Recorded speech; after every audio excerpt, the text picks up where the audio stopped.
Assalamualaikum sahabat. Selamat datang. Terima kasih bagi yang sudah subscribe. Saya doakan semoga rezekinya selalu dilancarkan oleh Allah dan diberikan kesehatan. Assalamualaikum warahmatullahi taala wabarakatuh. Selamat berjumpa kembali di channel Doa Ibuku. Yang baru jumpa dengan channel Doa Ibuku, ayo bantu di subscribe dan aktifin lonceng notifikasinya, biar kalau ada video baru Andalah yang tahu pertama.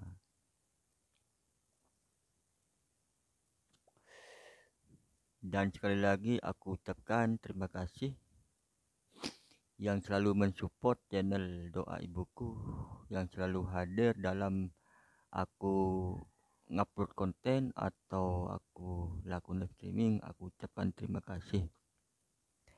Dan aku mohon maaf apabila ada perkataanku yang tidak berkenan di hati prasobat atau menyinggung hati prasobat. Aku mohon maaf beribu-ribu maaf. Yuk, sebelum masuk pembahasan, lebih baik ayo subscribe dulu, dan kalau nonton video dari channel Doa Ibuku jangan di skip agar tahu apa isi videonya.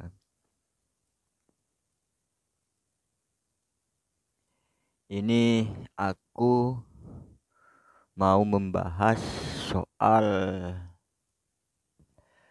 pekerjaan ama sholat 5 waktu.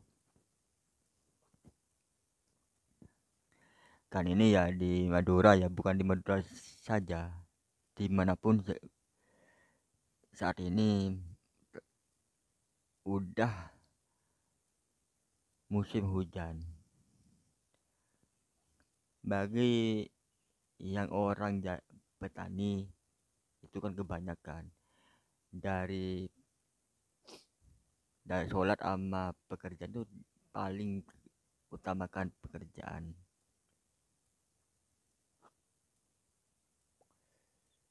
Banyak kalau petani nih,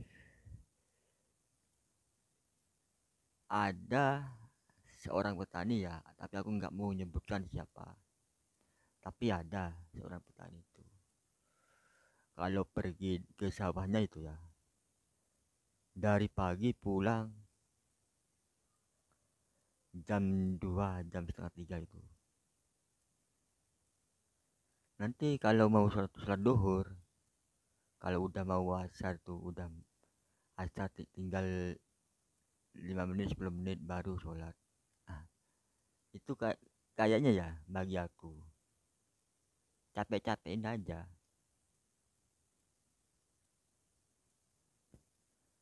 Kan sholat tuh cuman gak sampai 10 menit kalau kita lakukan.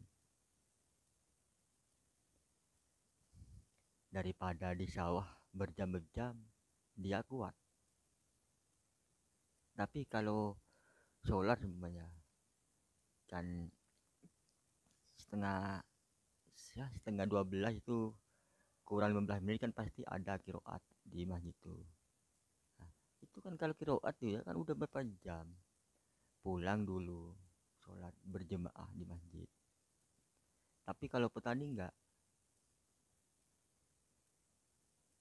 setelah jam jam setengah 3, jam 2 baru pulang dari pagi itu. Kok kuat?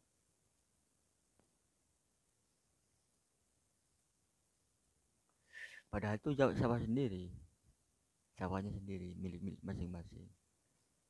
Tapi ya kenapa kok kayak kerja ke orang Jepang aja? Ini nanti dari pagi pulang jam setengah 3 atau jam 2 ya. Nanti sholat duhurnya itu asar kurang 5 menit atau kurang 10 menit baru sholat duhur. Nanti setelah asar dia kadang-kadang nggak sholat asar dulu, langsung berangkat ke sawahnya lagi.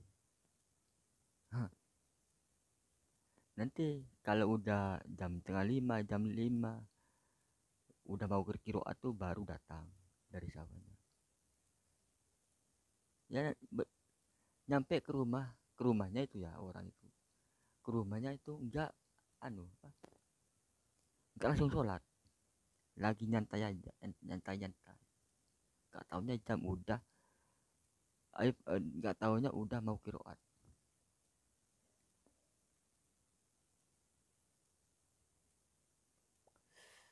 Baru kiroat nanti keburu-buru mandi, takutnya enggak apa itu enggak enggak bisa sholat asar. Tapi kenapa, kan dari jam 2 ya, anggap jam 2 berangkat, kan udah 2 jam, balik lagi pulang lagi al asar dia, mandi mandi sholat, pergi ke masjid lagi. Ya kalau mau pergi lagi silahkan gitu, pokoknya kalau udah sholat tuh udah tenang. Masa duhur sama asar yang dicampur, si asarnya dicampur deh sama maghribnya dicampur sama apa itu dengan isya. Masa aduh nggak tahu aku. Gini, lebih baik kita ya sebenarnya kerja apapun, kalau udah dengar surat adzan di masjid, usahakan pulang. Kalau kerja di rumah ya, kalau walaupun masih kerja sibuk kayak apapun, kalau udah dengar suara adzan, berhenti dulu, istirahat dulu sejenak, karena adzan tuh paling sampai 5 menit. Nanti setelah asar, ah, baru kita kerja lagi. Ya kalau bisa adzan tuh ya di masjid tuh mandi, usahakan mandi, lalu pergi ke apa ke masjid untuk melakukan sholat berjemaah. Nah, itu lebih baik daripada nanti kerja di rumah ya, kerja apa ya, dengar adzan berhenti istirahat sejenak, udah adzan kerja lagi. Nanti kalau udah 9 duhur ya, udah mau asar, surat apa itu namanya, itu minta masuk surga. Ntar dulu katanya gitu. Ya kalau udah waktunya sholat, usahakan kita langsung sholat, biar kita ini tenang. Kalau udah sholat tenang, udah nggak iba lagi mau kerja apa. Kalau udah sholat udah tenang. Kalau belum sholat masih kayak kepikiran.